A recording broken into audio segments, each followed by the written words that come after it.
많이 춥죠?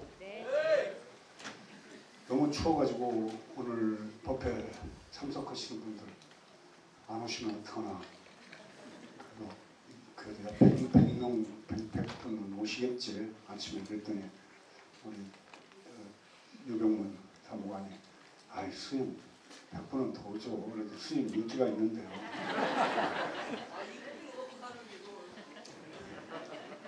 추운데도 불구하고 이렇게 많이들 오신 거 보니까 과연 정말 잘나겠냐 잘났구나 하는 생각을 안 할 수가 없습니다.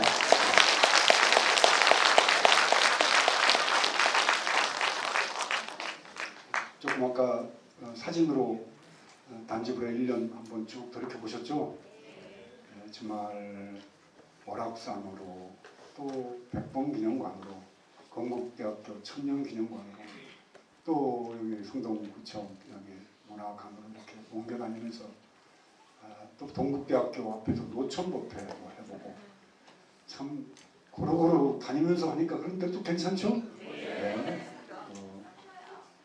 두두 곳곳 처처가 다 법당이고 누구 하나 부처님 아닌 분이 없는데 다니면서 하는 그런 법회도 정말 아마 한국불교에 유례 없는 그런 그 사건 같은 겁니다. 사실은 이렇게 떠돌아다니면서 법회하는 거. 부처님도 평생은 길에서 떠돌아다니시면서 법회를 하셨는데 또 그런 의미가 저는 있다고 생각을 합니다.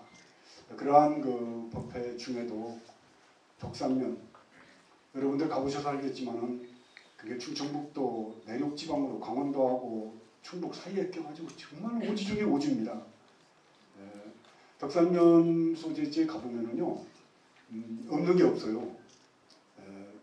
그 시내에서 그 구할 수 없는 그런 물건까지 고루고루 다 갖춰져 있습니다.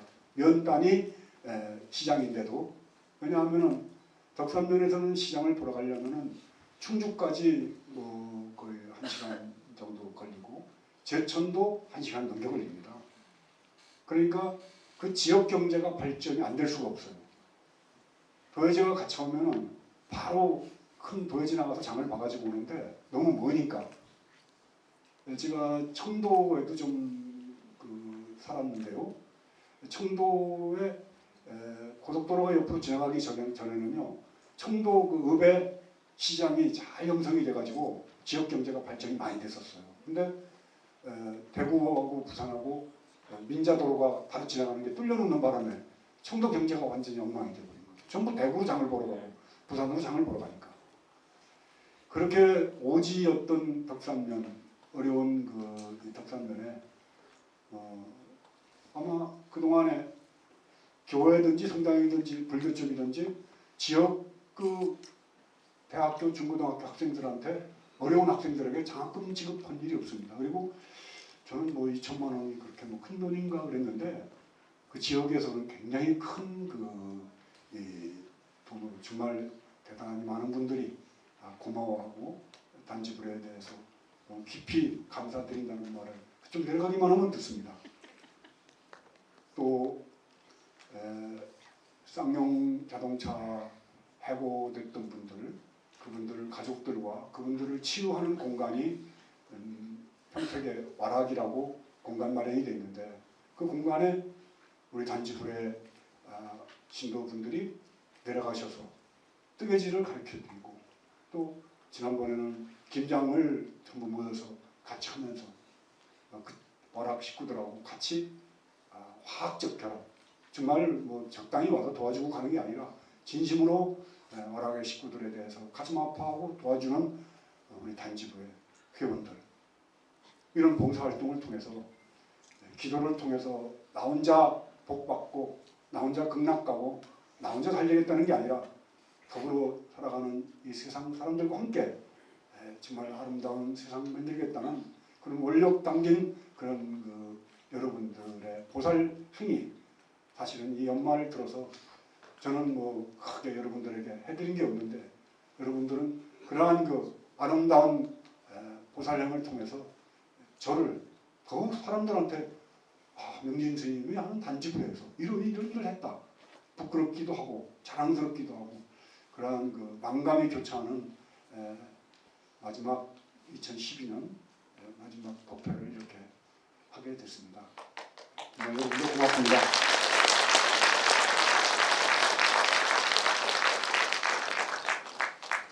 혼자 이렇게 앉아서 곰곰이 생각하다 보면은 어떤 데는 가슴이 뭉클할 때도 있고, 이 추위 속에 참 이렇게 자리에 오신 분들, 아까 강동구 빌동에서 온 어린이 어디가 강동구 빌동에 제가 앉아 있는데 쫓아와서 인사를 해요. 그래서 야, 그러니까 여기가 재미있니? 그러니까 스님 법문이 너무 유익하고 네. 그래서 몇 살이야? 그러니까 이제 내년에 중학교 1학년 된답니다.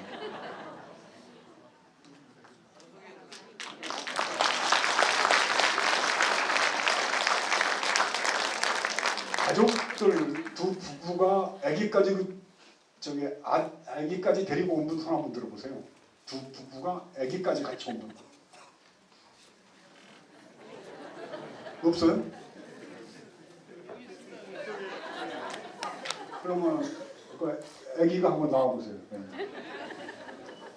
그럼 나와요. 선물 드리려고. 선물하고 책 가져와라. 지난번 법회 때 제가 부탄에 대해서 얘기를 많이 했죠. 국민소득은 세계에서 밑바닥이지만 행복지수는 세계에서 제일 높은 나라다. 왜 부탄이 그렇게 행복한 나라가 됐는가에 대해서 행복한 나라 부탄이라는 책을 제가 한번 보고 이걸 선물을 해야겠다 싶은데 전부 다 하려니까 제가 요새 경제가 조금 힘들었습니다. 그래서 부부가 자식을 데리고 온 식구한테 우선 주고, 그 다음에 부부는 아니더라도 자식과 함께 온 어머니나 아버지한테 한 번 주고, 또 없으면 부부 동반해서 온 분한테 한 번 주고. 동반이 없어.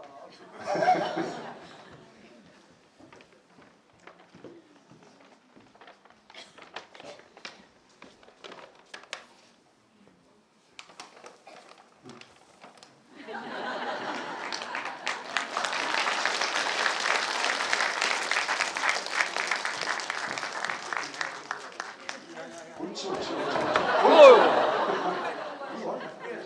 옳지.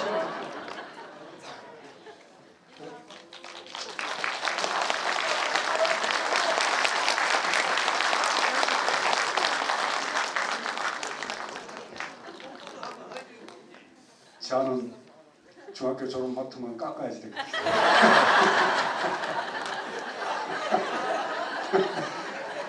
들어와. 빨리 옳지.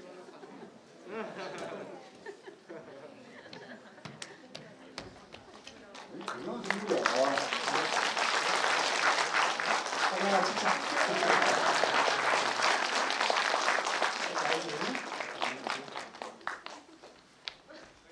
그러면 이제 부부간에 아들이나 딸 데리고 온 사람은 없죠.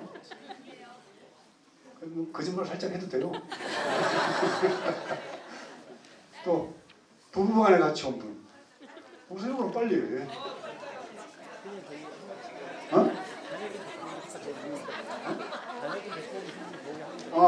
자녀분 데리고 온 분도 두고 나오세요. 나오세요. 일단 나와보세요.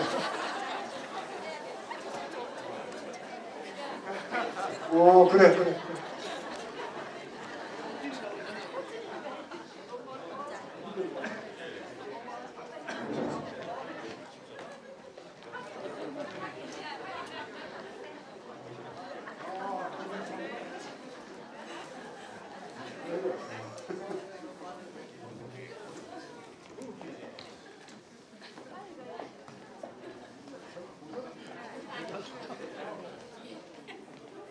못 알겠다. 자녀하고 같이 온 거죠. 자녀.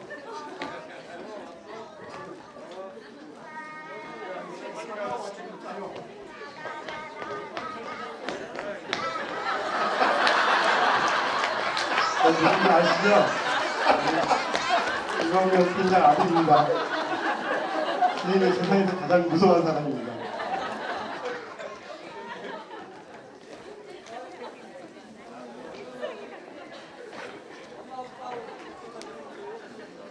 적어놨다가 저 책 더 구해가지고 택배로 보내드리겠습니다.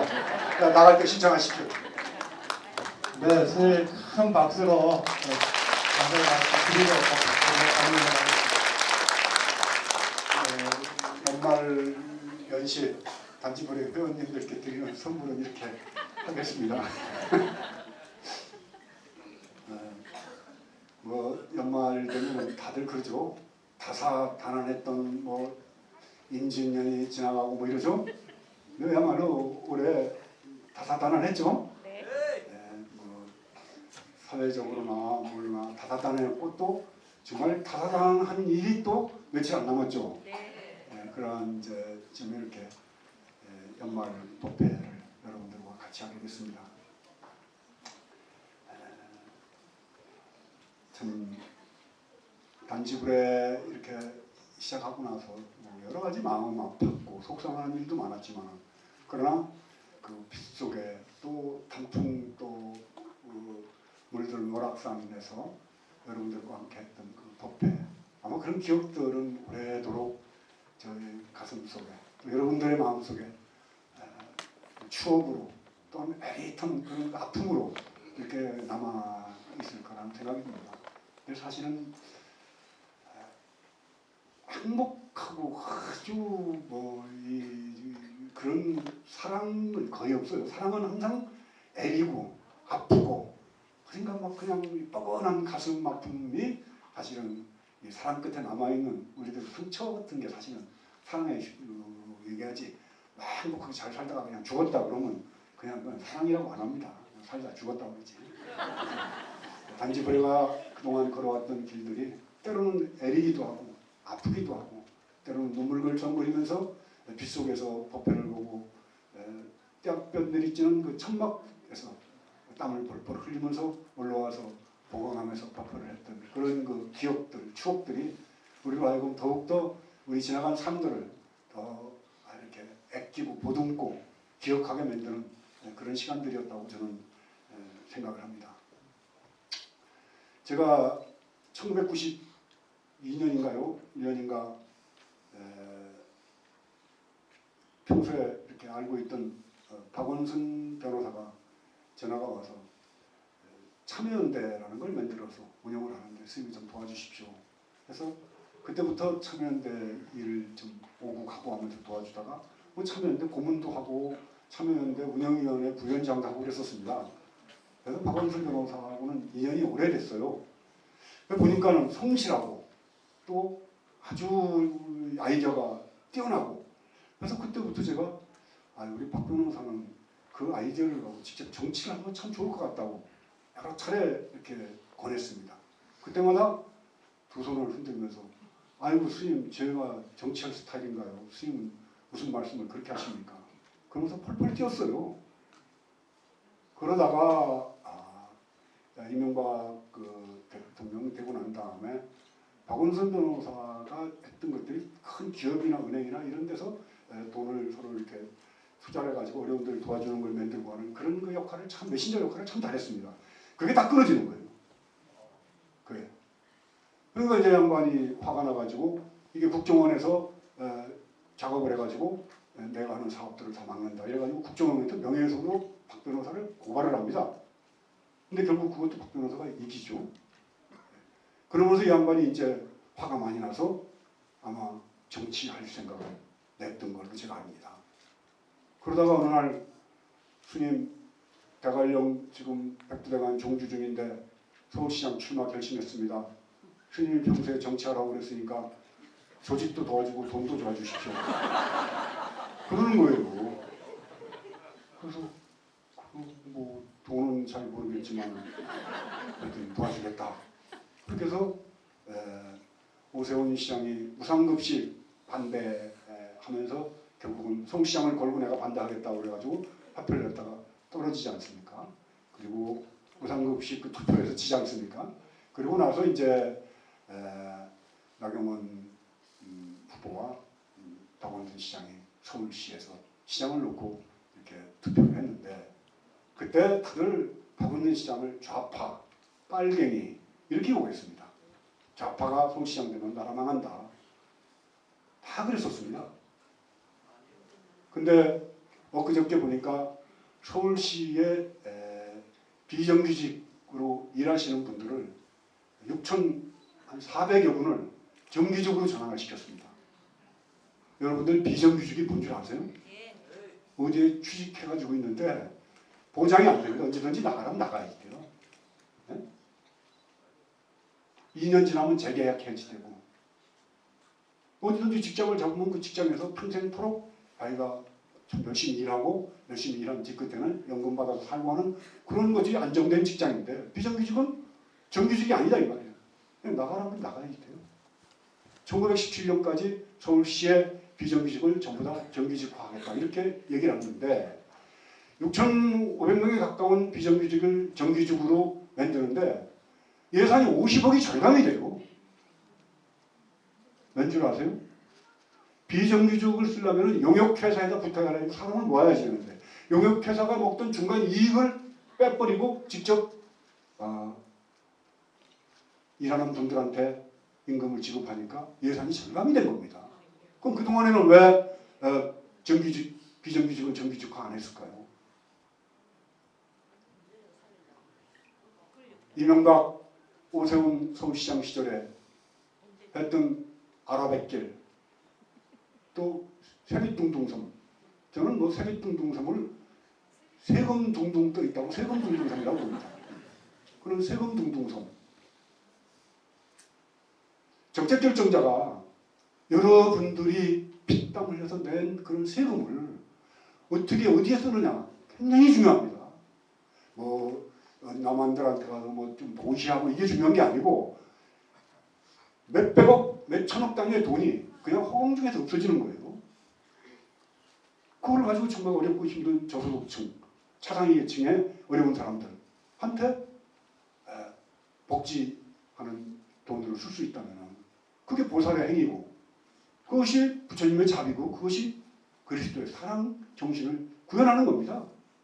국가가 해야지 되거든요.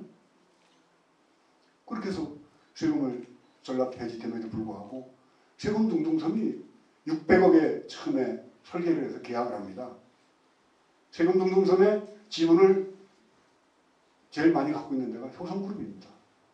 효성그룹은 전두환 대통령의 사위가 거기에 실세로 있는 곳입니다. 설계 변경을 계속 해가지고 1,300억의 예산을 들여가지고 세금 둥둥섬을 만들어요. 지금 아무 쓸모가 없지 않습니까?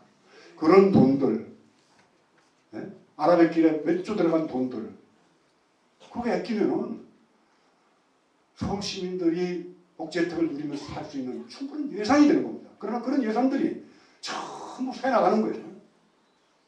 왜 무상급식 못합니까? 연말 기해서 내가 왜 이런 말씀을 드리냐면은 박원순 변호사가 서울시 운영을 참 잘한다는 게 진보뿐만 아니라 거의 보수적인 분들도 다 칭찬을 합니다. 참 잘한다. 처음에 시작될 때는 빨갱이다, 좌파다. 빨갱이 딱지 붙여놓으면 대한민국 사회에서는 그냥 꼼짝 못해요. 근데 사실은 빨갱이는 누가 진짜 빨갱인가요? 네? 박정희 대통령 남로당 군부 조직하다가 들켜가지고 사형 선고까지 받았습니다. 박정희 형님인데 박정희 대통령이 아버지같이 존경했던 셋째 형님 박상희. 그러니까 김종필 전 총리의 부인 되는 박영옥 씨의 아버님이 됩니다. 박상희 씨가. 박상희 씨는 남로당 경북 도당 조직 중요한 책임을 맡고 있다가 10월 이 항쟁 때 총 맞아서 돌아가십니다. 진짜 빨갱이죠. 말하자면은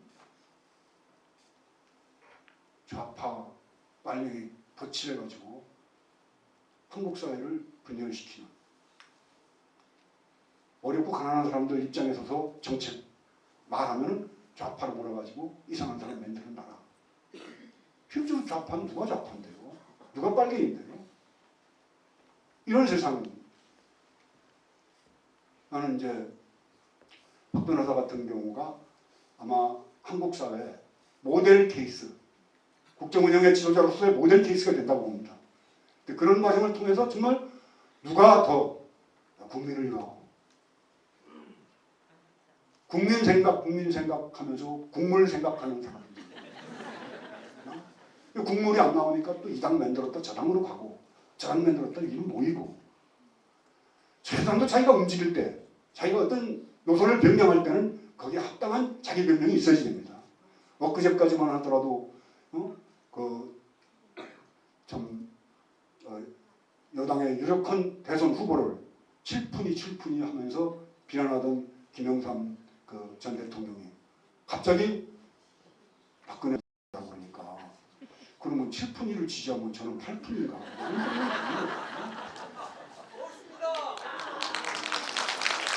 나이가 들어서 어떤 자기 입장을 정리할 때는요, 내가 이러이러하니까 이렇게 한다, 저러니까 저렇게 한다는 분명한 입장이 있어야지 됩니다.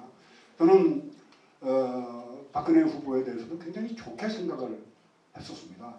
그래서 지난 여름까지만 하더라도 만약에 박근혜 후보가 이명박 이 대통령과의 분명한 선을 세우고 각을 세운다면 나는 박근혜를 지지할 수도 있다 이런 생각까지 했었어요. 그러나 이명박 대통령이 대통령 5년 수행하는 동안에 딱 한 번 화를 냅니다. 국회의원 공천 때 자기를 따랐던 친박 사람들의 공천을 안 주는 바람에 국민도 속고 나도 속았다라고 하면서 화를 한 번 낸 적이 있습니다. 그리고 세종시 한 번 반대합니다. 충청도표 때문에.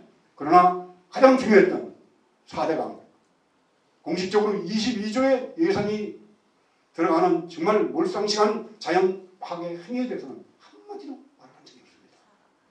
한마디도. 미디어법 날치기 할 때, 사학법 재개정할 때 150여 개의 법안이 통과될 때 날치기를 통해서 통과하고 다 같은 방법을 통과할 때 한 번도 반대한 적이 없습니다. 맞습니다. 그리고 그래서 저는 선거를 바로 앞두고 여기는 한나라당의 박근혜 후보를 지지하는 분들도 있고 또 분들은 문재인 후보를 지지하는 분들도 있을 것입니다. 올바른 선택. 저희가 항상 얘기하는 게 있죠. 선택을 할 때는 여러분들이 지혜롭게 어떤 게 웅장한가 치우치지 않게. 그러려면 정보를 알아야지 돼요. 그러려면 많은 걸 알아들어서 내가 판단할 수 있는 능력이 있어야지 돼요. 그 능력은 어디서 나오느냐. 그게 나는 수행의 올바른 관점으로부터 올바른 판단할 수 있는 힘이 나온다고 보는 겁니다. 열심히 수행을 해서 깨달았습니다. 깨달은 사람은 뭐하라고 살아야 돼? 깨달은 사람은 혼자 깨달음에 취해가지고 산중에서 나 깨달았다. 너무 좋다. 왜 깨달아야지 되는데? 깨닫는다는 거는 전도된, 잘못된 그런 인식으로부터 벗어나 해탈하는 겁니다. 얽매이고 있고. 우리 역사가 제가 교육에 대해서도 굉장히 중요하게 생각하는 이유 중에 하나가 대한민국의 역사는요. 36년 일제가 끝나고 난 다음에 미 군정 3년 동안 대한민국의 국가에 대한 틀이 딱 정해져 버립니다. 국가에 대한 틀이. 미 군정 3년입니다. 그리고 대한민국의 초대 대통령 이승만 대통령은 성경책에다 손을 얹고 대통령 선서를 합니다. 미 군정과 이승만 대통령은 대한민국을 동양의 이스라엘로 만들겠다라고 공식적인 자리에서 선언을 합니다. 그렇게 해서 대한민국이 기독교 중심의 세력으로 재편이 돼 나가는 겁니다. 여러분들 한국 불교 1700년입니다. 1700년 역사를 갖고 있는 불교 불자가 400만이고 기독교 인구 20만일 때 그때 크리스마스를 미 군정청 포교령에 의해서 공휴일로 정합니다. 공휴일로. 불교는 그동안 재판을 통해서 항의를 통하고 국가에 대해서 엄청난 청원을 넣고 해서 1970년대 들어와서야 겨우 4월 초파일이 공휴일로 지정이 됩니다. 해방 이후 모든 원조 물자가 기독교를 통해서 배급이 됩니다. 미션계 학교 세웁니다. 병원 세웁니다. 거가원 세웁니다. 복지관 세웁니다. 이렇게 해서 한국 사회가 주류가 기독교가 되어버렸습니다. 지금도 역시 마찬가지죠. 자, 이러한 그 상황 속에 우리는 정말 이승만 대통령보다 더한 광신적 기독교인을 5년 전에 대통령으로 뽑았습니다. 왜? 747 경제 발전시켜준다고. 747 경제 발전시켜준다고 이명박 후보를 대통령으로 뽑을 때 제가 법회 때도 여러 차례 얘기했습니다. 절대 이명박 되면 안 된다. 차라리 박근혜가 한나라당 경선에서 후보가 돼야지 된다. 노무현 대통령에 대한 실정, 여러 가지 잘못된 부분을 때문에 너무 인기가 많이 떨어져 있었기 때문에 한나라당 후보는 무조건 대통령이 되는 때였습니다. 이러한 그 역사의 흐름 속 불자들이 가져야지 될 뼈저린 자기 반성이 좀 필요하다고 봅니다. 제가 회를 남기면서 또 스님이 저렇게 정치적으로 편향된 발언한다. 이런 얘기 들을 수가 있습니다. 그러나 한국 사회가 너무 정치적으로 우편향되어 있기 때문에 이 우편향되어 있는 중심축이 일정한 부분 좌측으로 옮겨와야지 됩니다. 그래야지 새는 좌우의 날개로 날아간다. 우측 날개로만은 못 날아가는 겁니다. 평등과 복지와 성장이 같이 발전될 수 있는 나라. 어저께인가 그저께인가요? 어저께죠? 그 뭐 광화문 뉴스에서 보니까 노무현 대통령 비판하는 한나라당 연사가 나와가지고 부엉이 바위위에서 산산이 부서진 이르며 부르다가 문재인 후보가 거기서 뛰어내릴지 모르겠다. 걱정된다. 이렇게 막말을 하더라고요. 그렇습니다. 노무현 대통령은 5년에 당신의 이 정치 해왔던 것들에 대한 그 비판과 또 법적으로 끌려다니는 수모를 참다 못해서 부엉이 바위에서 스스로 목숨을 끊었습니다. 노무현 대통령 실점했다고 칩시다. 심판 끝났습니다. 그때 심판 끝났는데 지금은 이명박 정권의 실정을 심판해야지 되는데 왜 또 다시 노무현 정권 심판해야지 된다는 말이 왜 나와야 됩니까? 과거를 역사에 맡기자라는 게 박근혜 후보가 그동안 주장했던 건데 노무현 대통령도 과거입니다. 현재 대통령이 이명박입니다. 이명박의 실정을 비판해야지 됩니다. 이명박의 사기질을 비판해야지 되고 이명박이 땅 투기, 도둑질, 거짓말을 심판해야지 되지. 그 전두환 대통령 영화 26년을 지난번에 밖에서 자원봉사를 추운 데서 하시는 도사님들하고 한 10분 모시고 가서 봤습니다. 26년 그 영화를 만들 때 돈이 없어서 몇 번이 중단됐었습니다. 그래서 거기 제작자와 또 감독 몇 분이 연락이 돼가지고 저하고 같이 밥을 먹는데 저를 보고 좀 그 26년 이렇게 제작비에 좀 도움이 될 분을 좀 소개해달라. 강남 봉사 주지했다고 제가 엄청 거시기 연기를 하더라고요. 그래서 제가 지금 감옥에 가 있는 태광그룹의 박연차 들어가 있으니까 다른 분이 태광그룹 운영하겠죠. 그분이 뭐 저를 굉장히 좋아한다고 그래가지고 좀 오라고 그래서 그 프로젝트를 보여주면 투자해라. 이거 무조건 돈 된다. 네? 그리고 저는 이제 저도 조금 투자를 했습니다.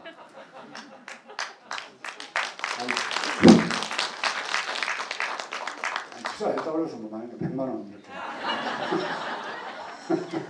그래서 투자자라고 그래가지고 VIP 시사회라고 그래가지고 시사회 하는데 저를 보고 오라고 그래서 근데 10분만 데리고 오래요. 원래 1명이나 2명 데리고 가는데 저는 특별히 10분을 모시고 오라고 그래서 자 이제 어느 분을 모시고 갈까 그러다가 보살님들은 잘못 가면은 뭐 어느 보살은 갔냐 어느 보살은 안 갔냐 아닙니다. 그래서 할 수 없이 밖에 추운 데서 법회 때 주차 봉사하시던 거사님들만 모시고 가기로 했어요. 그래서 그때 같이 그 영화에 보면 그게 광주 항쟁 때 그냥 느닷없이 총 맞아 죽은 어머니, 아버지, 뭐 자기 동생 이렇게 돼 있는 분들이 26년이 지나서 한혜진이는 올림픽 타격 그 대한민국 국가대표가 돼요. 근데 여기도 이제 자기 아버지가 총회 맡은가요? 그래. 어머니가 총회 맡은. 예. 그리고 뭐 거기 깡패, 경찰 그런 사람들을 모아가지고 전두환한테 사과를 받자. 그래서 뻔뻔한 전두환한테 사과를 받자. 그래가지고 사과를 안 하면 죽여야지 된다. 그렇게 만드는 영화입니다. 근데 벌써 지금 상영 시간도 아주 안 좋은 쪽에다 배치하고 했는데 벌써 100만 돌파했답니다. 그 영화를 보면 노무현 대통령보다 훨씬 더 한국 사회에 저지른 악행, 악업이 더 많은 분이죠. 근데 그분 한 분 중에 유명한 말 있잖아요. 젊은 사람들이 나한테 당해보지 않은 것들이 왜 그러냐. 나한테 안 당해보지 않은 것들. 이렇게 얘기를 하는데 노무현 대통령은 그 박연차로 통해서 이렇게 돈 몇 입이 오고 간 것 때문에 그게 창피하고 부끄러워서 그래서 스스로 목숨을 끊었습니다. 그러면 더 이상 거기에 대해서 얘기하지 말아야죠. 그럼에도 불구하고 노무현 대통령 또 심판한다고 그렇게 하는 그 뻔뻔함이 어디서 나오는지 모르겠다 이 말이에요. 네? 그러니까 한국 사회에 저런 뻔뻔함이라는 건 결국은 일제 36년에 올바른 과거 청산이 안 됐고 미 군정 치하에서 결국은 정말 대한민국을 위해서 독립운동을 했던 그런 분들이 올바른 평가를 못 받았기 때문에 이러한 그 참 아주 비극적인 대한민국의 여러 가지 각국 곳곳 처처해서 겨우 이제 우남 김성수 그 스님께서 청해 임시정부에서 독립운동을 실제했던 분입니다. 그리고 해방 이후에는 남쪽의 정치를 하면서 소위 사회 진보 개혁적 입장을 가지고 정치를 하시다가 이제 고생 많이 하시다 돌아가셨는데 우남 김성수 선생님 기념관 뭐 이렇게 새로 짓는 행사를 세종문화회관에서 5일날 했죠. 5일날 했고 장준하 선생님 독재 권력의 치하에서 의문이라고 할 것도 없습니다. 타살로 분명히 타살로 보이는 죽음으로 가셨던 장준하 선생님에 대한 의문사진상 규명도 차츰차츰 한 발 한 발 진행이 되고 있는데 어저께 참 또 기가 막힌 뉴스를 한번 봤어요. 36년 전에 제일동포 2세 김종태 씨라는 분이 조총련의 밀명을 받고 간첩활동을 하기 위해서 한국에 잠입했다고 해가지고 10년 징역 선고를 받고 5년 몇 개월 만에 가석방이 됩니다. 그럼에도 불구하고 한국 국적 포기를 안 했어요. 근데 이분이 엊그저께 무죄 판결을 받습니다. 무죄 판결. 간첩으로 판결받아서 10년 언도를 받고 5년을 산 세월. 그건 어떻게 해지돼요? 제가 얼마 전까지만 해도 진실의 힘이라는 곳 이사장이었습니다. 진실의 힘은 70, 80년대 고문과 불법으로 감금한 채 물고문과 전기고문과 폭력을 통해서 억지로 자백을 받아낸 그러한 간첩으로 몰렸던 분들이 재심 청구를 해서 대법원에서 무죄 선고를 받습니다. 그러니까 15년씩, 10년씩, 20년씩 감옥 산 분들이 무죄 선고를 받으니까 결국은 국가에서 보상금을 어떤 분은 많은 분은 10억도 넘겨 받기도 하고 이렇게 받습니다. 받은 걸 그분들이 얼마씩 모아요.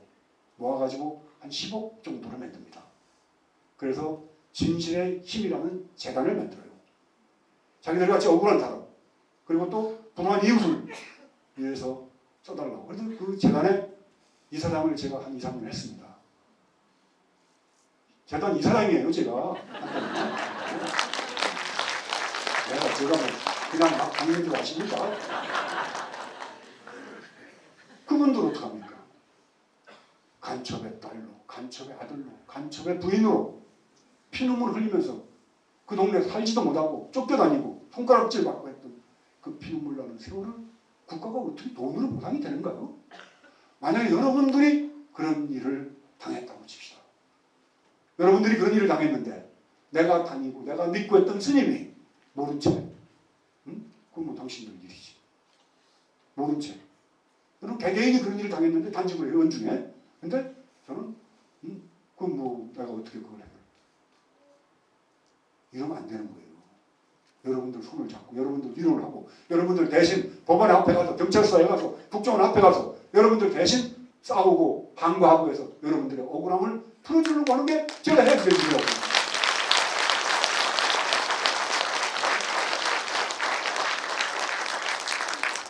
앞으로의 미래 사회는요, 정직해지대요. 나는 앞으로 정치 지도자도 잘 살게 해주는 정치 지도자 필요하죠. 그러나 그 이전에 도덕적으로 존경받는 지도자, 거짓말하지 않는 지도자, 사기 정과 없는 지도자. 네? 대통령이 돼서도 아들 이름으로 부동산 실명제법 현행법을 어긴 게 현행법 어기면 범죄를 뭐라고 합니까? 현행범이라고 그러죠. 지금 대한민국 대통령 이명박은 현행범입니다. 그러면 이런 현행범을 심판하는 선거가 되어야 되겠죠. 왜냐하면 어떻게 5년 전에 심판받은 노무현 정권을 지금 또 심판을 왜 또 해요? 난 이건 잘못된 거예요. 박근혜 후보가 노무현 정권도 실패했고 이명박 정권도 실패했다고 그러는데 노무현 정권 실패한 거 본인이 죽음을 통해서 심판받고 사과했습니다. 그럼 끝났어요. 이제. 그럼 이제 재임 중에 땅 투기에다가 참 이명박 대통령이 있을 때 서방 언론이 뭐라고 그러는 줄 압니까? 부도덕한 케냐의 대통령 같은. 왜 동남아시아에서는 저렇게 부도덕한 사람들이 대통령이 되느냐? 아주 빈정빈정거리고 비양거리고 말도 아니었습니다. 파이낸셜 뭐 안 그러면 르몽드 이런 그 유럽의 유력한 신문 주간지에서 정말 비웃었습니다.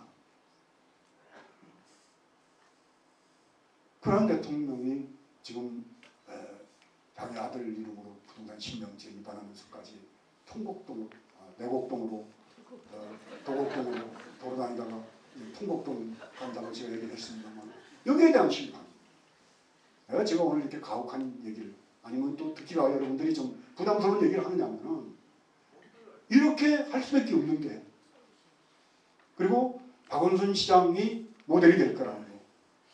박원순 시장이 앞으로 정치 지도자는 엊그저께 보니까 또 어저께 깜짝 놀랄 일을 또 하나 했더라고요. 서울시에 그동안에 공사 받고 뭐 주문하고 뭐 했던 모든 정보 14,000 건을 홀라당가 까놨습니다. 그걸 제목을 붙이기 뭐라고 붙여놨냐면 누드 프로젝트. 누드 프로젝트. 모든 걸 까놓겠다. 아마 내부에서 서울시 공무원들이 엄청 반대했나 봐요. 예, 절대 안 된다. 근데 박원순 시장이 뭐라고 그랬습니까? 서울시장실에 24시간 동안 나를 감시할 수 있는 그 뭡니까? 카메라. CCTV를 설치하겠다고 그랬어요. 다 보여주겠다. 다.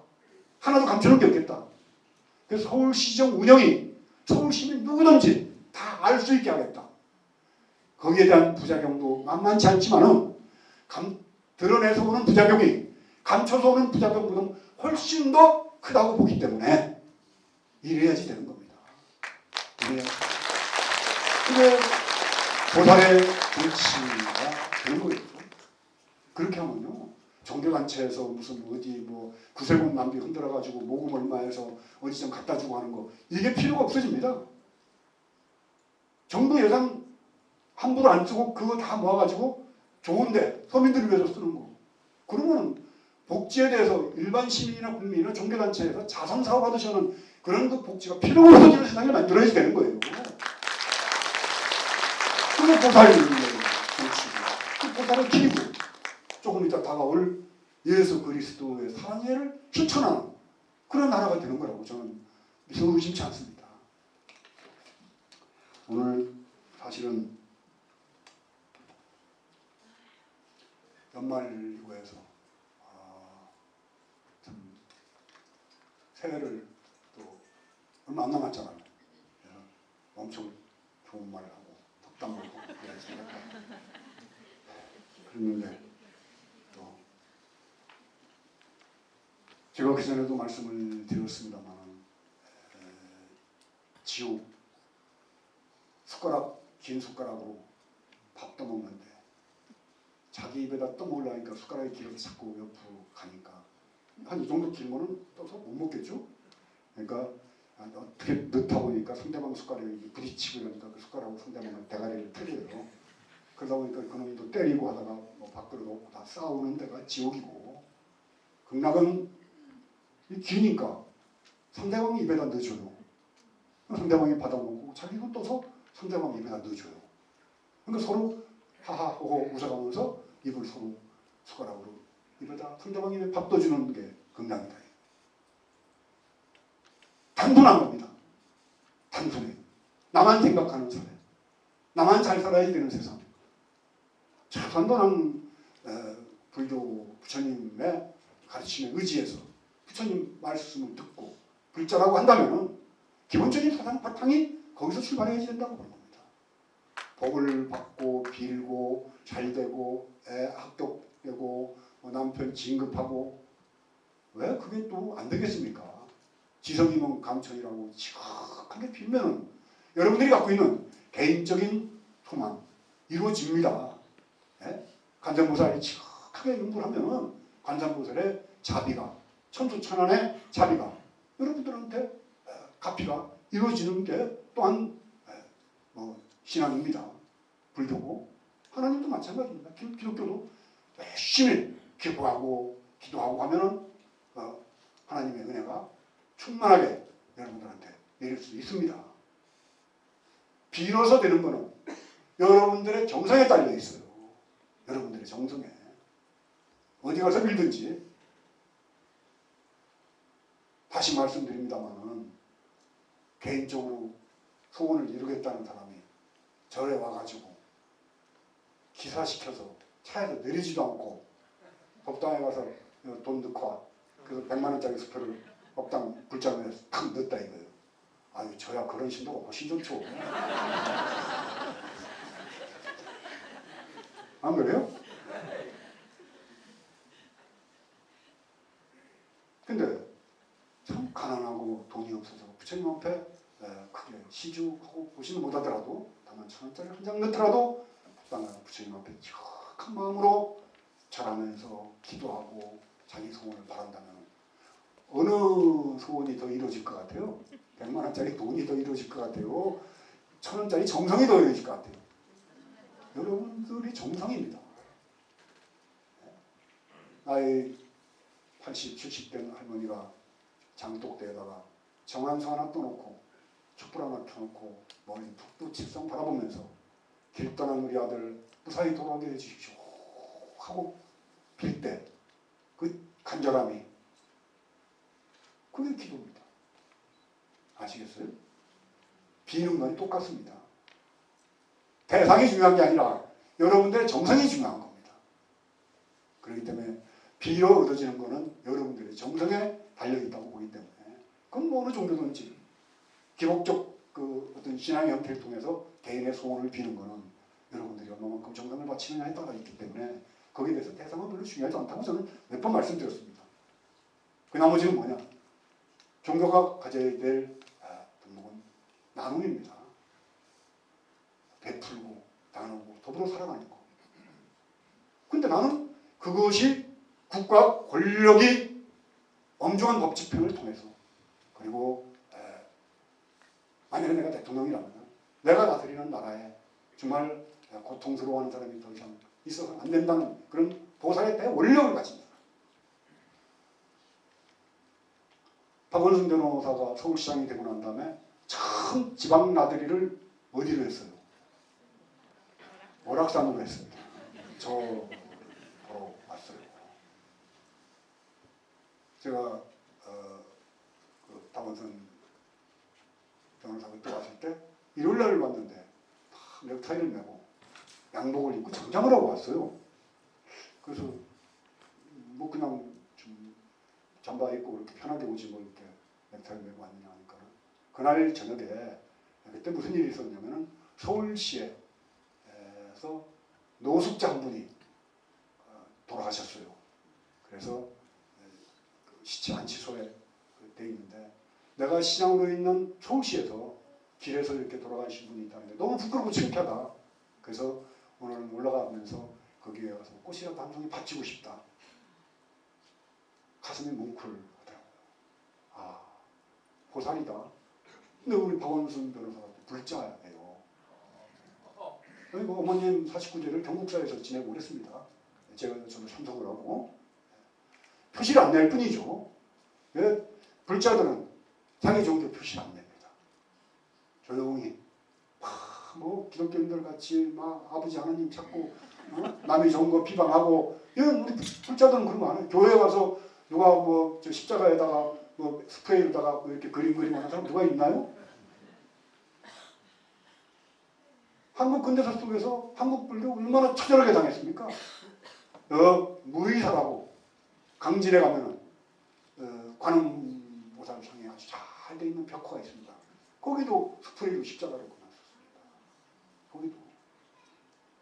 그래도 한국 불교는 기독교와 대립관계, 각을 세우지 않았습니다. 그냥 참고 또 참고 이렇게 지나갔다가 이명박 정권 들어서면서 너무 노골적으로 기독교 편협적 태도를 취하니까 당선돼서 취임식 하던 그 해죠? 6월달인가요? 서울시청 앞에서 20만이 모였지 않습니까?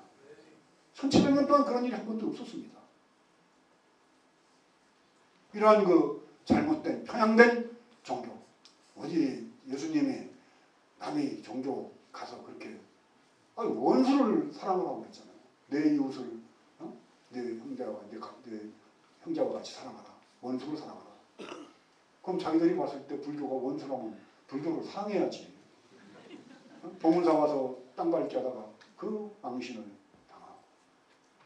이러한 그 첨예한 종교 간의 대립도 종교의 지도자도 중요하지만 국가 권력을 갖고 있는 국가의 지도자가 한쪽 종교에 편향된 태도를 취하면 틀림없이 종교적 갈등이 일어나게 돼 있습니다.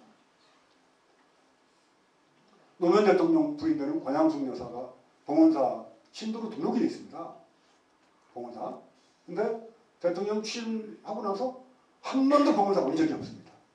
왜냐하면 불교라는 그 종교적 색깔을 너무 띄우면은 종교적 갈등이 일어날까봐.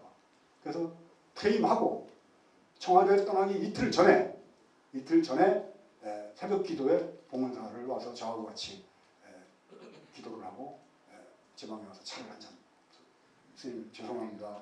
제가 종교적인 그런 색깔을 띠면은 안 맞는 것 같아서 그동안 한 번도 못 왔습니다.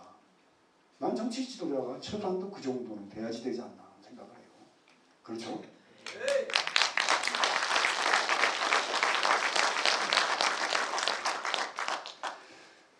참 단지불에는 혼자만 산중에 앉아서 도 닦고 자기 식구들만 잘 되기 바라고 그렇게 기도 안 하시죠? 부처님께서 이렇게 말씀하십니다. 대승본생 심지광경에 보면 대부호 장자들은 재물을 4등분하라고 했어요. 4수로 나눠가지고 4분의 1은 필요한 그 돈을 다시 그러니까 옛날에는 돈을 주고 이렇게 이자도 받고 했던가 보죠. 부처님 당시 때. 그래서 그거는 그러니까 뭐 증권에도 투자하고 뭐 투자하라는 얘기 같아요. 4분의 1은 이자를 주어 가업을 돕고 이자를 줘서 가업을 그렇다고 고리되고 뭐라는 건 아니고요. 또 4분의 1은 일상적인 생활비로 먹고 사는 데서 이제 이게 대부호 장자들한테 하는 얘기입니다. 4분의 1은 일가 친척과 나그네들을 위해 100% 주도록 하라고 그랬어요. 우리 주변에 힘들고 고통받는 이웃이 있으면 누구보다 먼저 우리 단지불의 회원들이 도와야지 됩니다. 그 돕는 것이 꼭 재화, 물질로만 돕는 게 아니라 권력으로부터 억압받는 그러한 또 아니면 간첩으로 몰려서 뭐 쫓겨다니는 아니면 사회로부터 이렇게 이런 분들까지 다 어려운 분들이죠. 그래서 그러한 그 회원이 되게 저는 큰 도시, 큰 공덕으로 봅니다.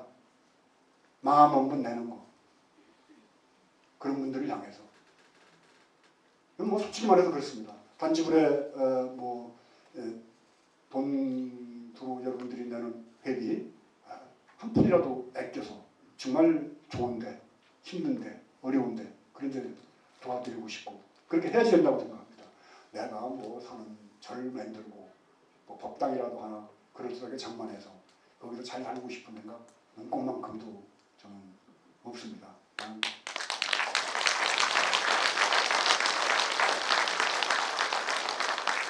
길거리에서 하면 어때요? 저 한강 시민공원 같은 데서 또 하면 또 어떻습니까? 법회를. 그래서 어떻게 보면 그냥 특이한 형태의 법회로 자꾸 자리를 잡아갑니다. 네? 제가 그렇더라도 여러분들은 아니요 그래야죠.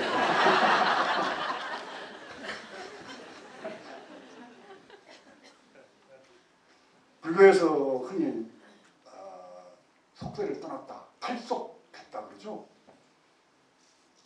그 속세를 떠나는 게 불교인가요? 이거는 세속을 떠나서 어디 가는 게 아니라 세속의 욕망, 세속적인 욕망, 물질에 대한 욕망이라든가 뭐 이런 욕망을 넘어서는 거를 속세를 떠났다고 탈속한 것이다. 세속 욕망으로부터 벗어난 사람, 해탈한 사람 이렇게 봐야 되겠죠? 네. 중생이 아픈데 어떻게 부처님이 편하게 지내실 수가 있겠어요? 중생이 아픈데. 사바세계가 고해바다인데 사바세계가 화택인데 불난집인데 어떻게 부처님이 편안하시겠어요? 그럼 이 화택, 불난집 사실은 제가 나이가 한 50만 됐어도 승복 벗고 정치를 해야지 되겠다는 생각이 들어요. 하면 너무 잘할 것 같아요. 문재인 씨 왜 이렇게 말 못해요? 네? 박근혜 씨도 진짜 말 못합니다.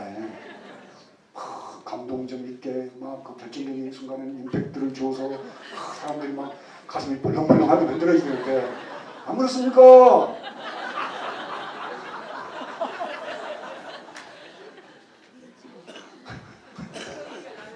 네? 너무 좀 심하더라고요. 그러나 역사 속에 묻혀있던 진실들, 실로 우리가 일반 사람들이 모르잖아요. 박정희 대통령이 일본군 군대에 가서 이름 다카키 마사오라는 이름으로 일본군 정보장교를 했습니다. 만주에서 근무를 했어요. 110여 차례에 걸쳐서 독립군 토벌을 이렇게 나가는 부대에 있었습니다. 과거를 이제 더 이상 얘기하지 말자니까 자꾸 할 건 없지만은 그러나 그런 과거는 알긴 알아야죠. 어떤 역사가 있었다는 거. 이정희 의원이 그러한 그 지나간 역사, 과거. 그래서 교육이 필요한 거예요. 교육이. 지나간 과거에 대한 역사에 대한 올바른 교육을 통해서 앞으로 미래에 대한 우리의 잘못을 미리 방지하는 겁니다. 이래서는 안 된다는 거예요. 그래서 제가 맨날 하는 말이 그거 아닙니까? 다시 또 일제가. 지금이 꼭 구한말하고 똑같습니다. 청나라, 일본, 또 미국, 그런 그 러시아, 강대국들이 야국강식을 하면서 대한반도를 중심으로 해서 엄청난 세력 다툼을 하고 있을 때 지금 똑같죠. 이어도라든가 이런 화석 연료가 끊어지니까 이제 바닷속에 있는 그 자원을 끌어내가지고 앞으로 지구가 먹고 살 준비를 하고 있습니다. 그러다 보니까 이제 대륙 밑에 있는 해양 자원들을 눈독을 들이고 있는 거예요. 그러다 보니까 바다에서 싸움이 일어날지 언제 일어날지 모릅니다. 이어도를 두고 무슨 중국과 일본 간에 또 한국 간에 갈등감이 엄청 심해지는데 미국이 태평양 그쪽은 내 나와버린 뒤 나도 그걸 껴야겠어 이러고 나온다 이 말이에요. 그러다 보면 독도를 일본이 결국은 한국하고 분쟁을 일으키다가 만약에 어떤 군사적 충돌이 일어나면 야 그럼 니들까지 정복하겠어 한반도 들어가겠어 그럴 가능성이 많습니다. 왜냐하면 엊그제도 일본에 큰 지진이 났잖아요. 불안한 거예요. 호주에다 땅 사놓고 미국에다 땅은 많이 사놨지만 그러나 지진 나면 제일 먼저 가차원대로 피난할 때는 우리나라입니다. 그래서 만약에 지금이라도 일본이 한반도를 다시 침략을 할 기회만 되면 할 겁니다. 여러 가지 조건이 안 되니까 그렇지. 네. 그랬을 때 과연 우리는 일본 사람들하고 싸워야지 될 건지 아니면은 천황폐하 만세하면서 일본 군대를 가야 될 것인지 이 역사적 판단해야지 되는 거예요. 그렇지 않은가요?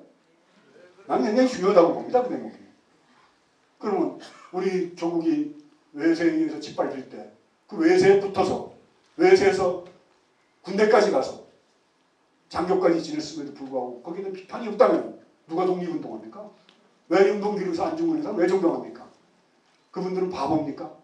유관순 그분은 바보입니까? 호남 김성수 선생 바보입니까? 그분들은 멍청한 놈들이 되는 거죠. 바보 같은 인생을 살게 되는 거죠. 그럼 누가 국가를 위해서, 누가 나라를 위해서 애국할 거냐. 이런 역사적 평가가 분명히 이루어져서 공과, 잘한 것도 인정해야지 됩니다. 공과를 분명히 가리는 역사에 대한 안목을 난 단지불의 배우들은 당연히 가져야 된다고 보는 겁니다. 그래서 어떨 때도 여러분들에게 현실을 떠나서 무슨 정토가 어디 있습니까? 이 살아가는 사바세계 중생계가 아비 지옥같이 고통스럽고 괴로운데 어디를 가서 지옥을 그 극락을 찾겠어요? 현재 현금 이 자리 이 땅을 정토로 만들어 나가는 그래서 이 땅이 이 예토가 참 힘들고 고통스러운 고난의 예토가 정토로 바뀌어 나가도록 애써 나가는 보살의 대원력과 자비 이게 단지불회가 지향하는 길이고 가야 될 길입니다. 그러기 위해서는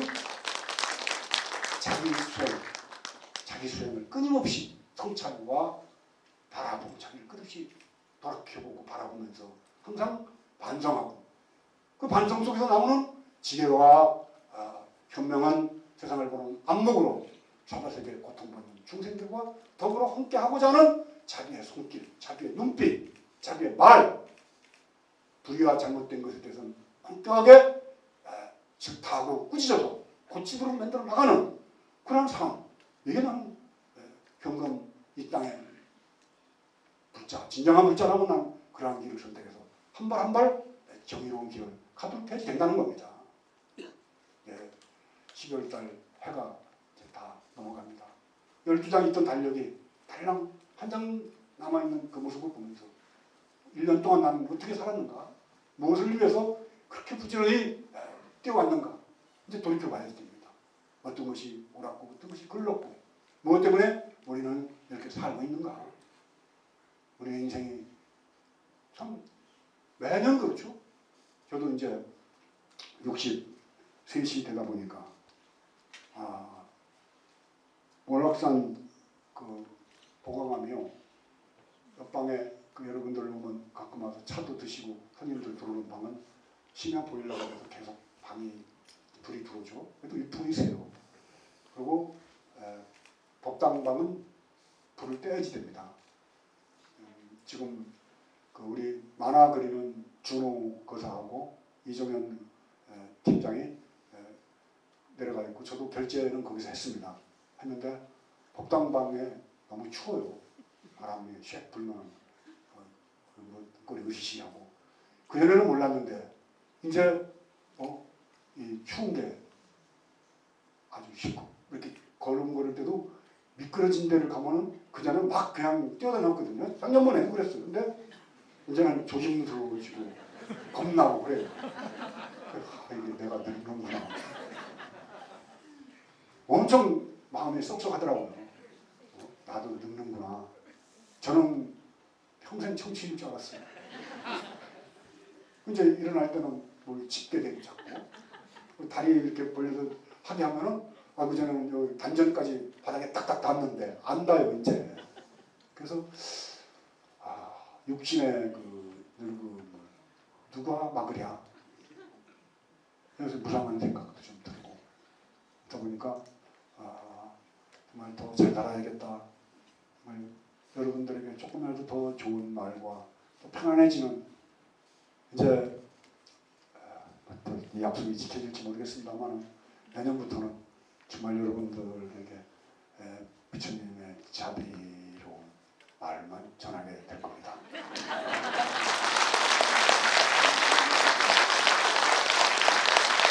정말 잘 지내시고 1월 달은 뭐 지금 확실하게 날짜나 이런 건 안 잡혀 있습니다만 첫 달 이제 2013년 시작하는 달이잖아요. 그래서 문경 봉암사에 지금 뭐 저는 그렇습니다. 인천 용화사에 송담심이 거주하시는 그 인천과 인제 용화선원 그리고 문경의 봉암사 이 두 군데 정도가 그래도 자기 원칙과 엄격한 규율과 그리고 가난해도 먹는 게 부족해도 그저 주는 대로 먹어가면서 사는 수행자들이 그런 대로 모여 산다고 봅니다.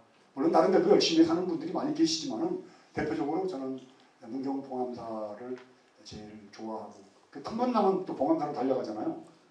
그리고 봉암사는 1992년 1년인가요? 겨울에 제가 크게 지금의 오늘날 여러분들을 만날 수 있는 제 미천을 만들었던 곳입니다. 그런 그 큰 깨달음이랄까요? 뭐 지나고 보니까 아닙니다만 그 당시에는 내가 도인 다 되고 견성 다 한 줄 알았어요. 그랬던 데입니다. 봉암사가. 그리고 그 산세가 또 아주 위풍당당하고 그래서 저는 조금 힘들면 봉암사 가서 이틀만 자면은 피곤한 게 싹 가셔요. 아주 뭐 마음도 맑아지고 그래서 시작하는 2013년 첫 달을 문경 봉암사에 수행하는 스님들 대중공양을 가는 거로다 이렇게 잠정적 스케줄을 잡아놨습니다. 법회 대신 그래서 봉암사에 차를 타고 가면서 저하고 또 차 안에서 많은 대화도 나누고 하면서 가실 분들 앞으로 공지를 할 겁니다.